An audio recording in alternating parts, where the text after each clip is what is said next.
Hari ini kita akan memikirkan sebuah tema khotbah, yaitu bagaimana menaklukkan tinggi hati. Kita membaca firman Tuhan dari 1 Timotius pasal ke-6 ayat 17 hingga 21. Peringatkanlah kepada orang-orang kaya di dunia ini agar mereka jangan tinggi hati dan jangan berharap pada sesuatu yang tak tentu seperti kekayaan, melainkan pada Allah yang dalam kekayaannya memberikan kepada kita segala sesuatu untuk dinikmati.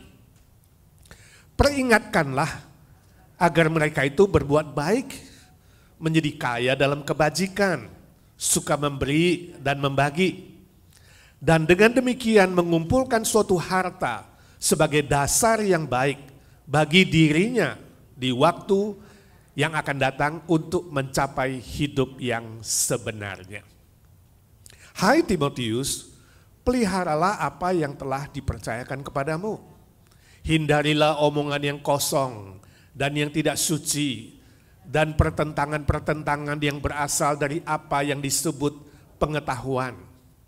Karena ada beberapa orang yang mengajarkannya, dan dengan demikian telah menyimpang dari iman. Kasih karunia menyertai kamu. Suatu hari ada seorang istri ngomong sama suaminya, Mas, sebenarnya aku tidak sombong ya. Terus terang, sebelum menikah kamu itu banyak sekali cowok-cowok yang datang melamar aku. Tapi semuanya kutolak, kecuali kamu. Lalu suaminya mengatakan, terima kasih Nonik istriku. Terus terang ya, aku juga gak mau sombong ya. Sebelum menikah dengan kamu, ada banyak cewek-cewek yang sudah kulamar. Tapi semua menolak aku. Cuma kamu yang terima aku. Jadi siapa yang sombong sekarang? Suaminya atau istrinya? Sudah pikirin masing-masing ya. Tinggi hati itu, sombong itu bisa datang kepada siapa saja, bukan hanya suami istri, ya, anak, orang tua, pelajar, juga pendeta. Ya. Apa sih definisinya tinggi hati itu? Ya, secara psikologis, tinggi hati adalah pikiran atau emosi, perasaan ya, yang merasa dirinya lebih super dari orang lain, merasa lebih superior dari orang lain, lebih tinggi dari orang lain, lebih hebat dari orang lain. Nah, perasaan yang sedemikian itu dikendalikan oleh perasaan harga diri yang rendah sebenarnya. Dan perasaan malu atau salah. Karena harga dirinya rendah, kemudian dia ingin merendahkan orang lain. Karena nilai dirinya rendah, kemudian dia meremehkan orang lain. Ingin menjatuhkan orang lain, menurunkan nilai orang lain. Kecenderungan itu. Ya. Karena rasa malu atau rasa salah dalam dirinya, kemudian dia berusaha untuk mencari kesalahan orang lain. Itu tinggi hati. Untuk ngorek-ngorek kesalahan orang lain, mengkritik orang lain yang menjatuhkan orang lain.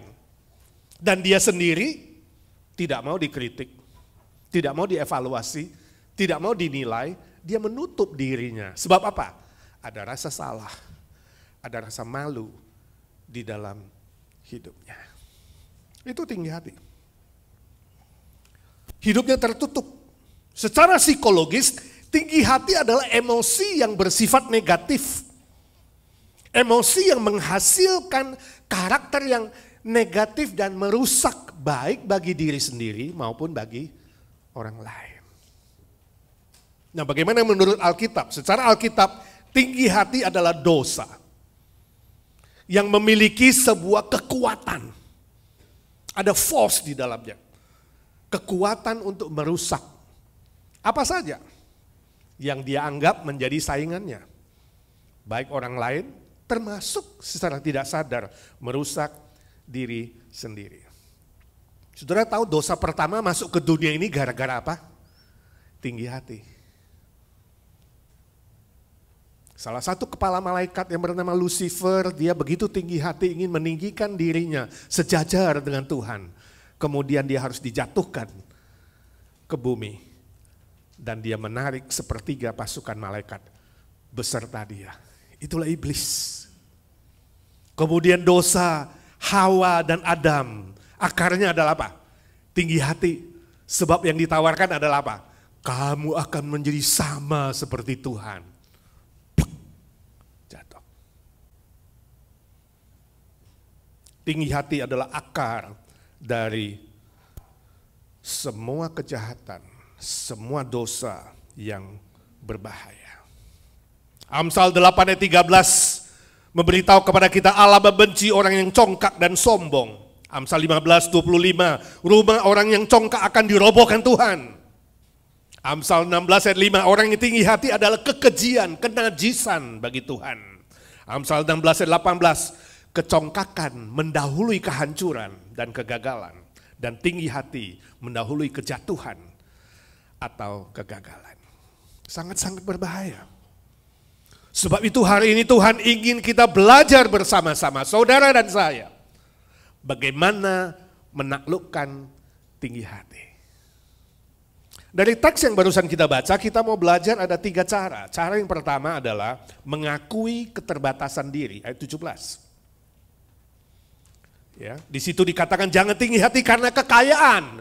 Rupanya dalam jemaat yang dipimpin oleh Timotius, ada sebagian orang kaya di sana yang meninggikan atau menyombongkan kekayaannya, materi, atau apapun yang bersifat bendawi. Dan Tuhan peringatkan, ya, jangan tinggi hati karena harta bendamu, kekayaanmu, ya. Jangan berharap kepada sesuatu itu karena apa? Sementara sifatnya, tapi berharaplah kepada Tuhan. Sebab Tuhan adalah sumber segala sesuatu. Dia tidak terbatas. Sedangkan harta benda, sesuatu yang bersifat sementara itu tidak bisa diharapkan. Tidak bisa menambah nilai hidupmu. Tidak bisa menambah harga dirimu karena benda itu tidak membuat kamu menjadi lebih super dan lebih hebat dari orang lain. Suatu hari saya baca sebuah cerita tentang fabel di dunia binatang. Seekor singa, ya, kita kenal singa itu raja hutan. Ya, dia sombong, dia arogan, dengan gagahnya dia berjalan dan kemudian bertemu dengan sekelompok monyet. Kemudian dia bilang, hei monyet-monyet jelek, menurut kamu siapa yang paling gagah dan kuat di hutan ini? Lalu monyet itu menjawab, tentu Tuan Singa.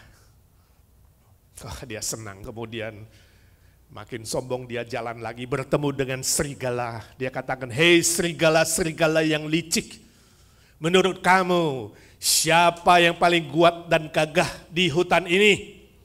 Kemudian serigala itu semua tunduk dan berkata, tentu Tuan Singa yang paling gagah dan kuat. Wah, dia tambah senang, kemudian melompat, masuk lebih dalam lagi dan dia lihat seekor gajah yang besar sedang tiduran. Dan berkatalah singa itu, hei gajah dengan hidung yang jelek, menurut kamu siapa yang paling gagah dan kuat di hutan ini? Gajah tidak menjawab, dia tiduran saja, santai. Singa mulai panas, saudara. Dia bilang, hei gajah goblok, bangun, jawab. Jawab pertanyaan saya, siapa yang paling kuat dan gagah? Belum selesai tiba-tiba gajah bangkit dan menabrakkan dirinya kepada singa itu. Singa terguling, lalu dia injek-injek. Singa babak belur. Gajah balik lagi, dia tiduran.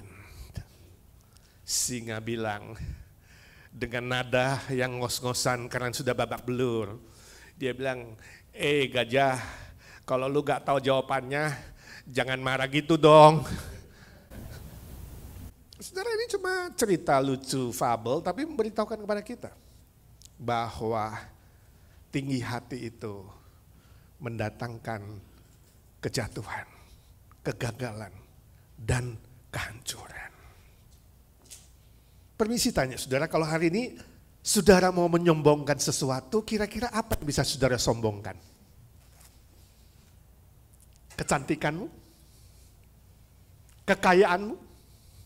Kepintaranmu? Fasilidamu?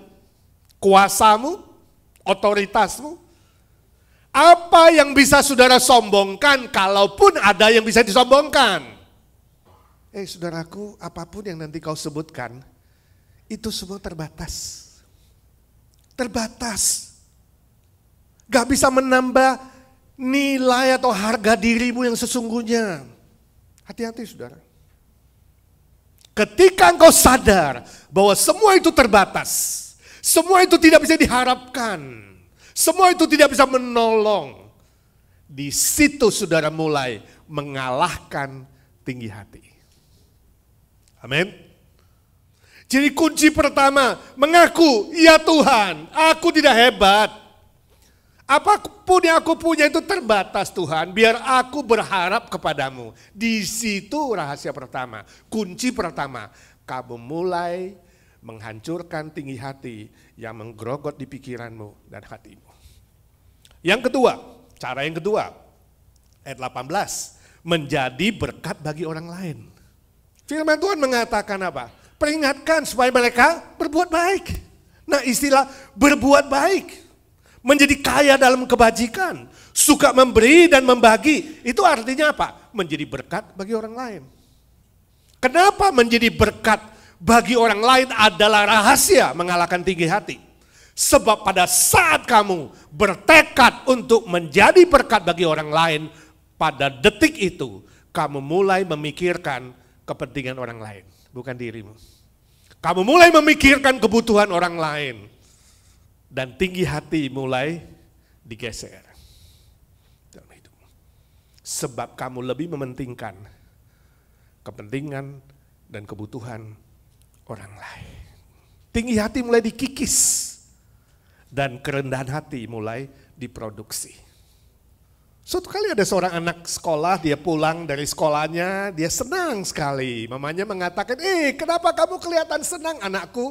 Mama, saya terpilih jadi anggota tim basketball sekolah. Mamanya mengatakan, pastilah mama yakin, mama sudah doakan, kamu kan anak mama. Nah sekarang coba cerita, kamu main di bagian apa di basketball? Anak itu bilang, mama aku di bagian yang duduk di kursi penonton. Untuk memberikan tepuk tangan dan semangat kepada semua pemain. Mamanya mengatakan, nak, kok gitu? Nah kalau itu anakmu kira-kira gimana? Hah? Saudara sama mengatakan, kok gitu? Anak mama di tim basketball kok cuma duduk di kursi penonton, tepuk-tepuk tangan. Saudara bangga gak punya anak begitu? Hah? Bangga gak anakmu? Walaupun posisinya adalah supporter, dia senang. Mamanya yang sedih, mamanya yang kecewa. Nah bagaimana kalau saudara? Bagaimana kalau itu bukan anakmu tapi saudara? Saudara dipilih pada posisi hanya untuk tepuk tangan. Duduk jadi penonton. Kira-kira saudara setia nggak? Oh saudara mengatakan, iya Pak itu yang gue lakukan di agensi. Gak mau ngapa-ngapain.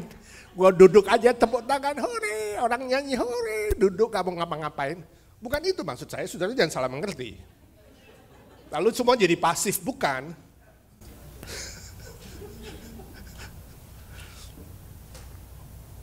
Tapi ketika engkau harus melayani, kamu mendapat posisi yang paling tidak enak. Bagian melayani itu di dapur yang paling kotor, cuci piring. Coba tanya bidang konsumsi. Yang mau cuci piring banyak gak Bu? Mana Lisa? Ada yang ngedaftar, gue mau bagian cuci piring dong yang kotor-kotor. Bagian yang tidak kelihatan, bagian yang di balik layar. Bagian yang harus datang lebih awal 1 jam. Dan pulang lebih lambat 1 jam. Dan pas mau makan di fellowship hall, sudah habis. Ada kayak begitu? Memikirkan kepentingan dan kebutuhan orang lain. Kamu tetap setia nggak? Dikasih posisi yang tidak pernah dipuji, jarang diapresiasi. Masih mau nggak melayani? Saya ingat berapa tahun yang lalu, ada seorang jemaat yang sudah menghilang, ya, hilang dari peredaran. Artinya udah gak muncul, cukup lama.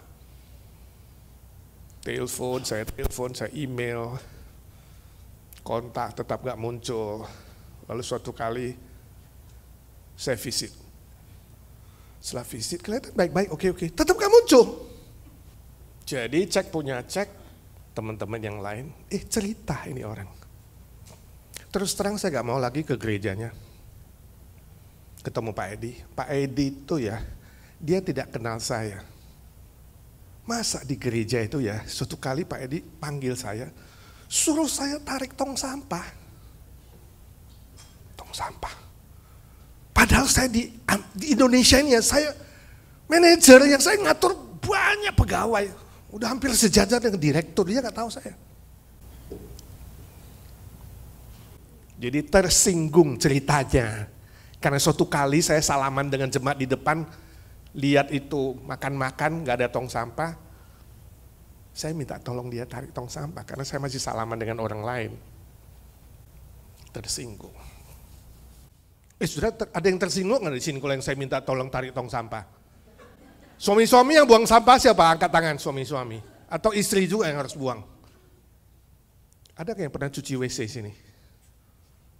Saudara merasa rendah gak dengan cuci WC? Mari kita belajar, ya, bersama-sama. Ya. Jangan cepat tersinggung. Kalau ada sesuatu yang saudara harapkan pujian, orang gak puji, jangan. Ketika gak diapresiasi, ketika harus mendapatkan posisi hanya jadi supporter, tepuk tangan, belajar dari anak ini. Dia senang, dia bangga. Karena apa? Ada di dalam tim. Satu keluarga di tim, amin. Kita satu keluarga gak? Keluarga agensi. Jangan cuma di bibir mulut, jadi jangan cepat tersinggung saudara. Ya, siap-siap ya, nanti saya suruh tarik tong sampah.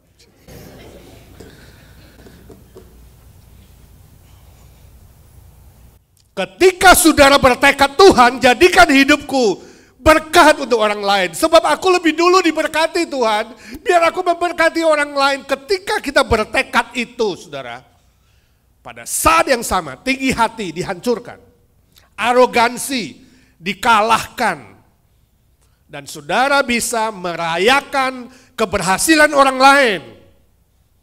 Bangga dengan orang lain, bukan hanya bisa bangga pada diri sendiri. Memuji orang lain, bukan menuntut pujian bagi diri sendiri. Pada saat sedemikian, tinggi hati akan bilang, goodbye man, saya gak mau di sini lagi. Amin. Yang ketiga, cara yang ketiga, mengingat kasih karunia Tuhan, ayat 20 dan 21. Nah, rupanya di jemaat yang dipimpin oleh Timotius, itu ada sebagian orang yang tinggi hati bukan hanya karena keuangan atau kekayaannya, tapi juga karena apa? Pengetahuan. Merasa lebih pintar. Kemudian menimbulkan percecokan, pertentangan, menciptakan konflik, percecokan demi ego diri sendiri. Saudara melihat tinggi hati itu masalah ego, penyakit ego namanya.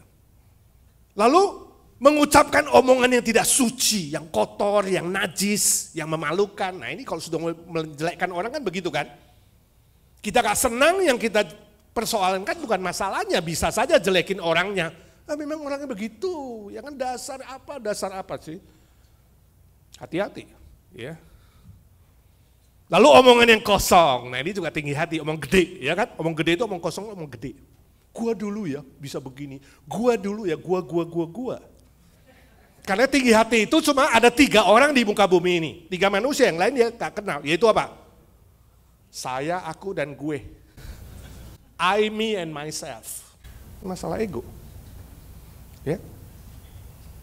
Semua istilah yang disebutkan di situ menunjuk kepada tinggi hati, dan firman Tuhan mengatakan hindarilah, pakai perintah di situ. Hindarilah itu. Kalau sudah mulai omong gede, nah kita saling ingatkan, kecilin dikit dong, ya kan? gedenya. Hindarilah, kalahkan itu, taklukkan itu. Bagaimana caranya? 21. Kasih karunia menyertai kamu. Sadar, kamu ingat. Kamu ada hari ini karena kasih karunia menyertai kamu.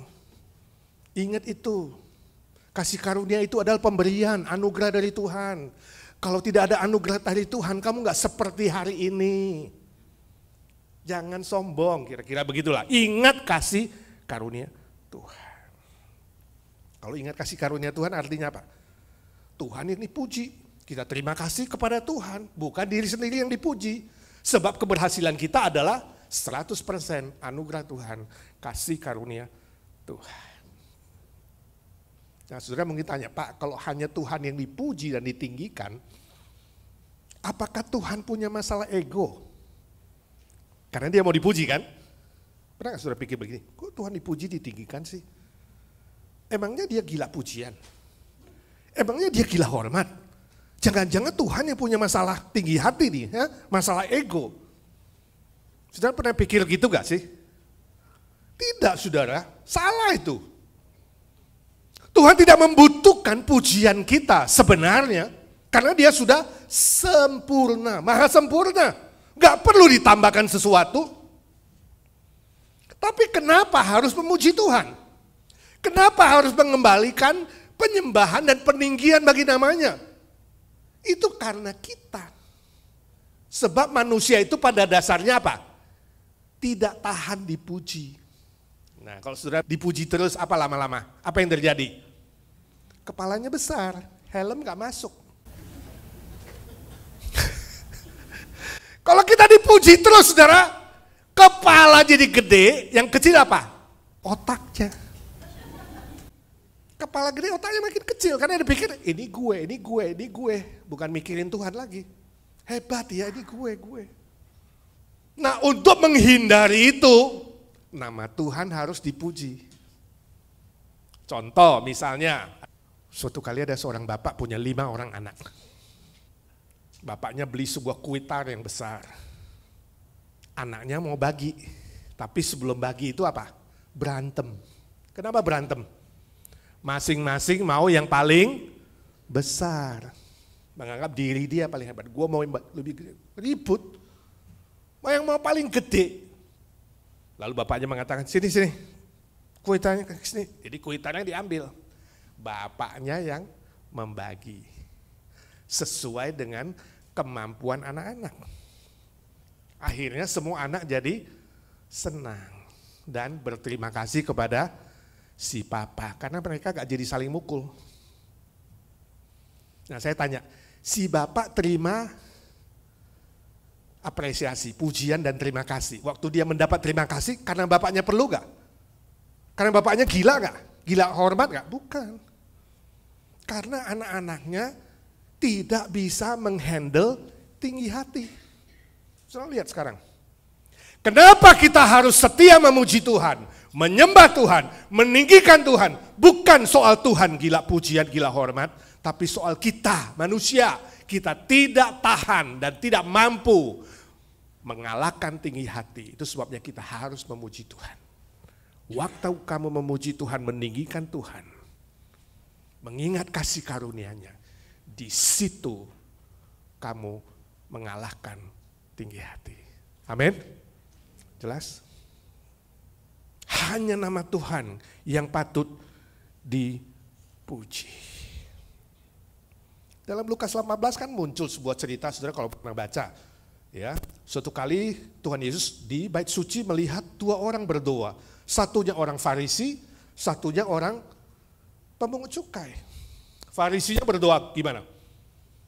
Tuhan, aku bersyukur kepadamu, sebab aku tidak seperti dia, pemungut cukai itu. Aku berdoa 1 hari 3 kali. Aku berpuasa seminggu 2 kali. Aku memberikan persepuluhan. Aku mentaati hukum Tauratmu. Aku. Ya. Tapi pemungut cukai berdiri jauh-jauh. Dia menepuk dadanya. Dia katakan, Tuhan kasihan aku. Orang berdosa ini. Yesus mengumumkan pada hari itu, bukan orang Farisi yang dibenarkan dan diselamatkan, bukan. Orang beginian gak selamat, gak dibenarin. Tapi pemungut cukai itu, dia yang dibenarkan dan diselamatkan.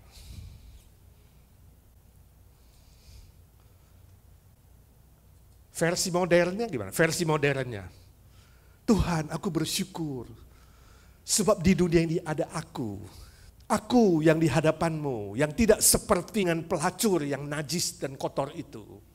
Aku tidak seperti orang homo yang bengkok itu. Aku tidak seperti pecandu alkohol, pecandu judi dan narkoba seperti teman kelasku. Aku tidak seperti orang-orang yang kena AIDS. Aku tidak seperti si koruptor itu. Ya kan? Aku rajin ke gereja, aku berikan persepuluhan. Ya. Aku ini, aku itu. Mulai ingat jasanya. Tuhan bilang apa? Orang sedemikian tidak dibenarkan dan tidak diselamatkan. Tapi orang yang berkata, ya Tuhan, aku ini berdosa. Aku ini tidak layak Tuhan, aku tidak pantas. Aku kotor, aku najis. Aku membutuhkan kasih karunia-Mu. Itu yang diselamatkan. Itu yang dibenarkan. Pada saat sedemikian, kalau saudara sadar, Tuhan bukan aku tapi kasih karunia-Mu. Pada detik itu, tinggi hati akan meninggalkan diri. Jadi saudara, kehormatan dan pujian itu gak usah dicari-cari, gak usah. Gak usah kamu sebutin aku memuji diri supaya kamu cari-cari, gak usah. Ya. Kehormatan dan pujian itu ibarat kamu itu mengejar kupu-kupu. Saudara pernah ngejar kupu-kupu gak? Kalau saudara di taman ada kupu-kupu, saudara mau ngejar pakai itu yang apa? Net yang gede. Gak dapat, gak bisa dapat. Tapi waktu saudara duduk diam di taman itu, kupu-kupunya datang sendiri, hinggap di pundakmu.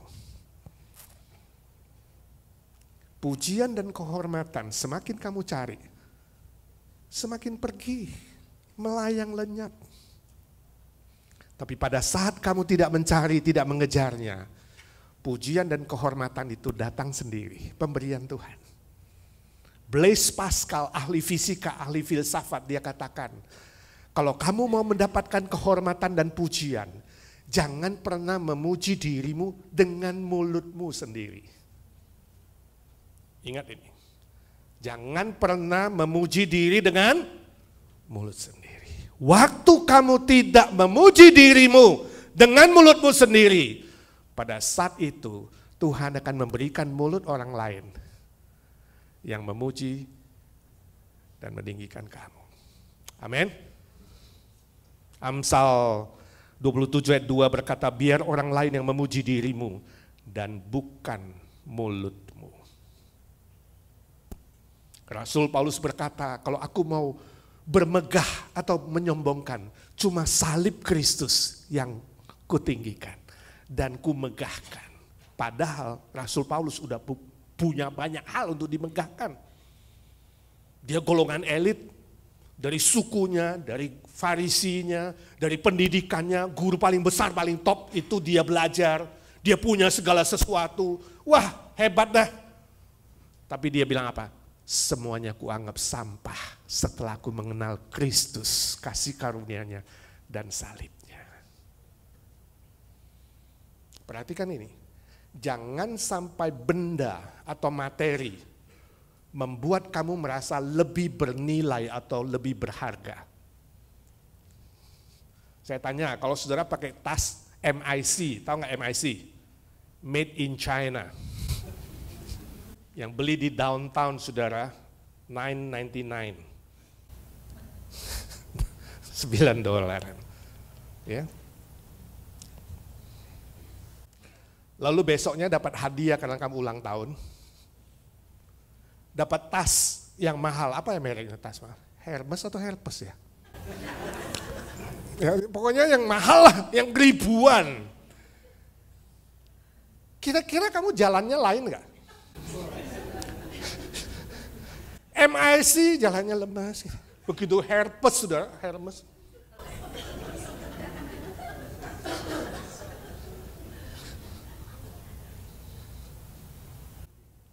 Kamu punya problem tahu nggak dalam harga diri dan harga nilai? Pakai kalung yang ya buatan benang gitu, lemas. Begitu ada diamond,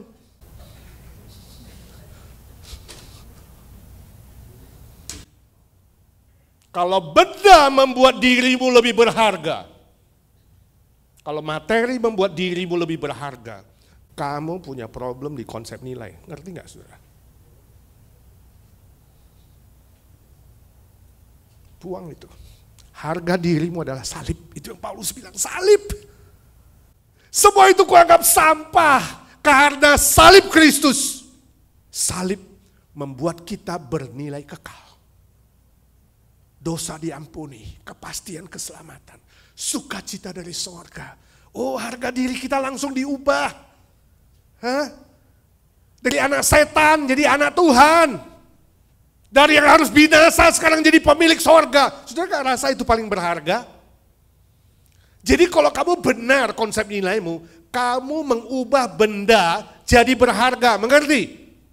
Barang yang $10 dipakai orang lain $10, dipakai oleh kamu jadi $1.000. Mengerti? Ada kan orang begitu kan? Bajunya ya $5, tapi di badannya kalau dipakai itu ya, wah, kelihatan kayak $5.000. Kenapa? Kenapa? Dirinya, harga dirinya membuat materi lebih berharga. Membuat orang lain lebih berharga. Itu yang benar. Orang dekat sama kamu ya rasanya bernilai. Kenapa? Kamu membuat dirinya bernilai. Kamu membagikan kasih karunia. Wajahmu, penampilanmu, kehidupanmu itu membuat segala sesuatu lebih berharga. Kamu sudah mengalahkan tinggi hati. Amin. Kasih karunia mengalahkan tinggi hati. 1, 2, 3. Kasih karunia mengalahkan tinggi hati. Mari kita berdoa. Ya Tuhan, suara hamba-Mu sudah berhenti. Ya Roh Kudus, Kau terus berbicara di hati kami masing-masing, di jiwa kami masing-masing. Supaya kami semua bukan saja menjadi pendengar-pendengar firman lalu melupakannya. Tapi kami diberikan kerendahan hati untuk belajar. Melakukan firman Tuhan dalam hidup kami masing-masing. Dalam nama Tuhan Yesus kami berdoa dan memohon berkat Tuhan. Amin.